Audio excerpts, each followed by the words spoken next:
जैसा कि आप सभी लोगों को मालूम होगा कि इंद्रवाल कॉन्स्टिट्यूंसी को एक हॉट सीट माना जाता था। तो आज उसी के चलते हमारे साथ जो है जाफ़र वानी बात करने के लिए मौजूद है। मैं ज़्यादा तफ़सील इस वक़्त नहीं बताऊँगा क्योंकि पूरे दिन सुबह से लेकर आज शाम तक द ट्रुथ हेयर पर आपने देखा होगा किस तरीके से आज आपको जो लाइव कवरेज मिली है और हमने कोशिश की है हम आप तक ऑथेंटिक न्यूज़ जो है वो पहुँचाने की कोशिश करेंगे। तो चलिए सवाल तो बहुत सारे खड़े तो हो ही जाएँगे। जिस तरीके से आपको पता है कि कैम्पेनिंग के दौरान किस तरीके से जो है एक-दूसरे पर जो एलिगेशंस लगाए गए और वहीं स्पीच में जो विनिंग कैंडिडेट है इंद्रवाल कॉन्स्टिट्यूंसी से प्यारेलाल शर्मा, उन्होंने जाफ़र वानी को जो है राइट हैंड बताया।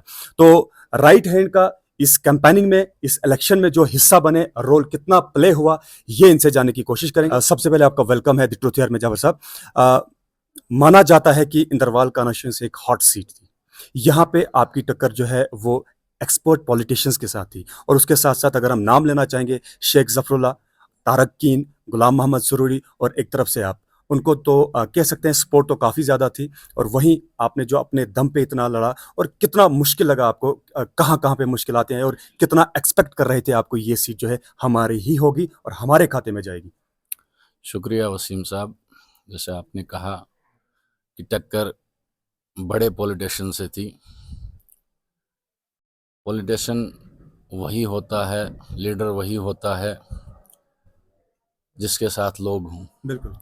मैं आपको याद दिलाना चाहता हूँ कि छात्रों में सरपंची से लेकर बीडीसी, डीडीसी, ठीक, हमने इसको हम हरा चुके थे ठीक, सरूरी साहब को। ठीक। मैं आपको थोड़ा पास्ट में ले जाऊँ। BDC, DDC. बीडीसी, डीडीसी और मैक्सिमम सरपंच, ठीक, छात्रों, मुगल मैदान, कैशवान की बात करें हम, ठीक, मुगल मैदान में हम थोड़ा चूक गए। आतिफ साहब की मदर भी हमने उठाई थी ठीक, और मैं भी कम वहाँ टाइम दे चुका था क्योंकि हम थोड़ा छात्रों में बिजी थे। ठीक, तो लोगों ने एक मन बनाया हुआ था। आपने देखा होगा पूरे इलेक्शन के दौरान, ठीक, एक तरफ से मैं बड़ा लीडर नहीं कहूँगा, अलबत्ता इंद्रवाल से लूटा हुआ पैसा ठीक, 25-26 साल से, ठीक, उस पैसे के दम पे वो इलेक्शन जीतना चाहते थे ठीक, और हमें अपनी आवाम पे, अपने लोगों पे, अपने भाइयों पे, बुजुर्गों पे पूरा भरोसा था। ठीक, क्योंकि जब पहले हमें कहीं ना कहीं एश्योर किया गया था कि आपको मैंडेट है, ठीक। तो हमारा मैंडेट छीनने में भी इनका बड़ा रोल रहा, किनका? सरूरी साहब का। क्योंकि उनको पता था कि ठीक, लोग जो हैं इस वक्त लोकल चाह रहे हैं, ठीक, लोग इनको तस्लीम करने के लिए तैयार नहीं है। ठीक। तो इन्होंने पहला पैंथरा जो है, पहला कार्ड जो है वो ये खेला था। क्या आप बता सकते हैं, जिस तरीके से बार-बार आप गुलाम मोहम्मद सुरूरी की बात करते हैं, हालाँकि बीच में तो तारक कीन और ज़फ़रुल्लाह भी है। क्या बताना चाहेंगे इसके बारे देखिए, जैसे शर्मा साहब ने भी कहा, मैं भी आपको आज खुलासा करूं, ज़फ़रुल्लाह हमारा अजीज़ है, लेकिन वो एक मोहरा था में? कांग्रेस में। ठीक, आप देखिए आने वाले वक्त में आप खुद देखेंगे। आप उनसे पूछिए सुरूरी साहब से, वैसे वो कुरान तो झूठ खाते हैं कस्में, लेकिन आप उनसे पूछिए कि आपने 5 दिन पहले कर्रा साहब से मीटिंग की श्रीनगर में, सॉरी जम्मू में। ठीक, वो कांग्रेस में एक मोहरा आगे थे क्योंकि उनको पता था कि शर्मा साहब जो हैं, प्यारेलाल जी जो हैं, ठीक, इंदरवाल जो है, मेजॉरिटी ऑफ वोटर्स जो हमारा था, ठीक, छात्रों, मुगल मैदान, कैशवान, ठीक, जिसमें 32,000 वोट था। ठीक, इन लोगों ने सबसे पहले एक मन बनाया था, ठीक, हम इससे छुटकारा चाहते हैं। ठीक, खाली मैं नहीं, खाली शर्मा साहब नहीं, खाली आतिफ साहब नहीं, खाली कोई दूसरा बशीर साहब नहीं, यहाँ का हर गरीब, यहाँ का गुज्जर भाई, हिंदू भाई चाहता था इस बार कि हमें इंदरवाल को नुमाइंदगी मिले। सबसे ज़्यादा किस कैंडिडेट से जो एलिगेशंस आपके ऊपर लगे, किन एलिगेशंस का फेस करना पड़ा और कौन-सा कैंडिडेट रहा? नहीं, एलिगेशन कोई फेस नहीं करना पड़ा। अलबत्ता एक बात बताऊं आपको, देखिए, एलिगेशंस कुछ सीरियस एलिगेशंस रिगार्डिंग पब्लिक के बीच में जो है शेयर मैं करना, कुछ ऐसे सीरियस एलिगेशंस की बात मैं कर रहा हूँ। समझ रहा हूँ आप बात कर रहे हैं कैंपेनिंग के दौरान ठीक, एक बचकाना हरकत, हमारा अजीज है छोटा ज़फ़रुल्लाह, ठीक, उसने यहाँ की छात्रों में, ठीक, तो वो एक बचकाना हरकत उसकी थी। देखिए, मैं मानता हूँ शर्मा साहब ने बोला होगा उसको, मैं उस चीज़ को नहीं नकार रहा हूँ ठीक, कि उसने कहा होगा उसको कि अगर आपको मैंडेट दिया ठीक। तो मैं आपकी सपोर्ट करूंगा, अगर मुझे दिया। लेकिन मुझे पता है, देखो, मैं पार्टी में प्रोविंशियल वाइस प्रेसिडेंट यूथ, कहा होगा या फिर वो वीडियो भी वायरल थी, वो कह नहीं, चुके थे इसी बात वीडियो को? नहीं, ऑडियो उन्होंने निकाली थी, कहा होगा, मैं मानता हूं। ठीक, लेकिन आप पूरा सुनिए, मैं कह रहा हूं कि जब हमारा मैंडेट डिक्लेयर हुआ कि आपको नई टिकट मिलेगा, अलायंस को ये सीट दी गई, तो हम यहाँ नीचे हॉल में बैठे थे, मैं झूठ नहीं बोल रहा हूँ, आप किसी से भी वेरीफाई कर सकते हो। ठीक। तो यहाँ कम से कम 2-2.5 हजार लोग आए। उन्होंने उनको कहा कि अगर आप इलेक्शन नहीं लड़ोगे, पता नहीं क्या क्या बातें मैं अब आपके इस पे नहीं बता सकता हूँ, लेकिन उनको इतना मजबूर किया।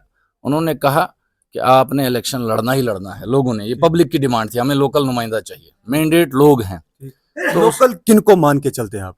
छात्रों मगर मैदान, या फिर वोट तो आपको मड़वा वड़वन से भी मिले, वोट तो आपको भोंसवा से भी मिले, आप लोकल की बात करते हैं? मैं आपको बताऊं इस पे, देखो लोकल आप इसको दूसरे तरह से ले रहे हैं, ऐसा नहीं है। मड़वा वड़वन के लोग भी लोकल हैं, बंजवा के लोग भी लोकल हैं, लेकिन मैं मड़वा वड़वन के लोगों को सबसे पहले बहुत बहुत मुबारक देना चाहता हूं। बंजवा के लोगों को, मुगल मैदान छात्रों केशवान के लोगों को, जिन्होंने आज दिल खोल के हमें साथ दिया। लोकल मैं इसलिए कह रहा हूं क्योंकि मड़वा के लोगों को पिछले 10, 15, 20 साल से या 50, 70 साल से उनको नुमाइंदगी मिलती थी, एमएलसी शिप भी मिली। उनका पिछले साल एमएलसी भी रहा सजाद साहब, एमएलए भी रहा।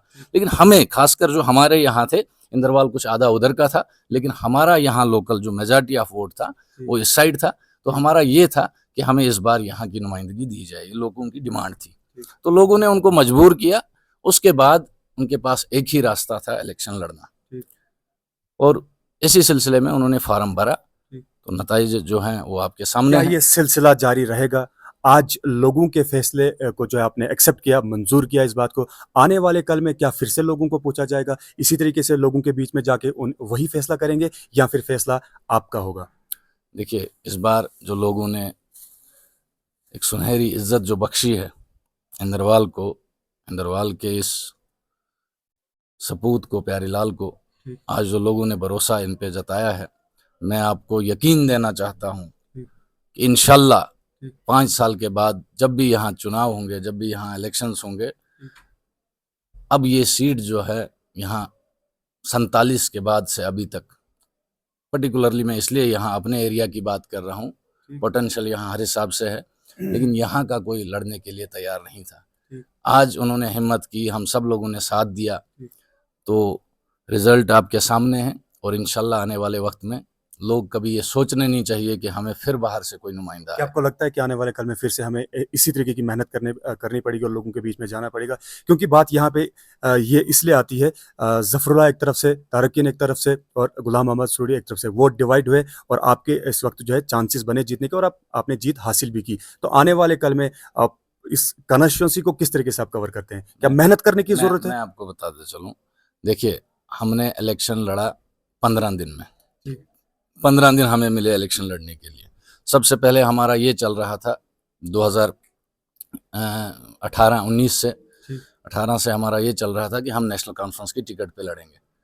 आप यकीन मानना, हम मड़वा वड़वन गए, मैं 1.5-2 दिन गया, हम अपना चुनाव निशान जो है वो तक नहीं पहुंचा पाए हर जगह, क्योंकि हमारे पास टाइम कम था। इंशाल्लाह मैं आपको यकीन दिलाना चाहता हूँ, आप फिर देखिए 5 साल के बाद इसी तरह, मैं आपको यकीन दिलाना चाहता हूँ कि आने वाले वक्त में जितना वोट आज जफरुल्लाह ने मड़वा से लिया उतना हमें होगा, जितना आज कीन साहब ने, सरूरी साहब ने बंजवा से लिया उतना हमें होगा, और जितना हमने आज छात्रों से लिया इसको हम 50-30% और ऐड करेंगे। जगह जगह से हम सुनते आ रहे हैं कि प्यारेलाल शर्मा फिर अपनी स्पीचेस में ये कहते हैं कि लोगों का फैसला होगा कि आने वाले कल में हमें किस पार्टी में जाना है। हालांकि एक तरफ से एक कहना ज़रूर होगा कि नेशनल कॉन्फ्रेंस अब सरकार बनाएगी जम्मू कश्मीर के अंदर, वही भारतीय जनता पार्टी भी यह दावा कर रही है। तो आपको कहाँ जाना चाहिए? क्या यहाँ पे भी लोगों का फैसला लगेगा, या फिर आपने खुद डिसाइड किया कि हमें कश्मीर में जाके फारूक अब्दुल्ला के साथ मिलके हमें नेशनल कॉन्फ्रेंस को वापस ज्वाइन करना है? क्योंकि देखा गया, प्यारेलाल शर्मा ने यह भी कहा कि ये वोट नेशनल कॉन्फ्रेंस का नहीं है, ये वोट अपना है, और ये कहना होगा कि ये वोट अपना है, लेकिन डिसाइड कौन करेगा? देखिए, अभी भी आपने सुना, अभी की बात नहीं है। आपने जब प्यारेलाल जी ने फार्म भरा, उन्होंने इस्तीफा दिया, इस्तीफे के बाद भी आपने सुना होगा उनकी ज़बान से, शायद आपने कवर भी किया होगा, मैं कल भी नेशनल कॉन्फ्रेंस ही था, आज भी हूँ, कल भी रहूँगा। अभी हम ऊपर वाले फ्लोर पे बैठे हैं क्योंकि नीचे हमारे वर्कर्स वगैरह बैठे हैं, नहीं तो मैं आपको नीचे वाले ड्राइंग रूम में लेता। आप अभी भी देख रहे होंगे तस्वीरें हमारे लीडरों की जो हैं वो अभी भी हमारे दीवारों पे वैसे ही हैं। क्या ये कंफर्म है कि आप एनसी को वापस ज्वाइन करने जा रहे हैं? इसमें दूसरी बात है ही नहीं, अभी भी हमने नीचे क्लियर किया, हम नेशनल कॉन्फ्रेंस के सिपाही कल भी थे, आज भी हैं।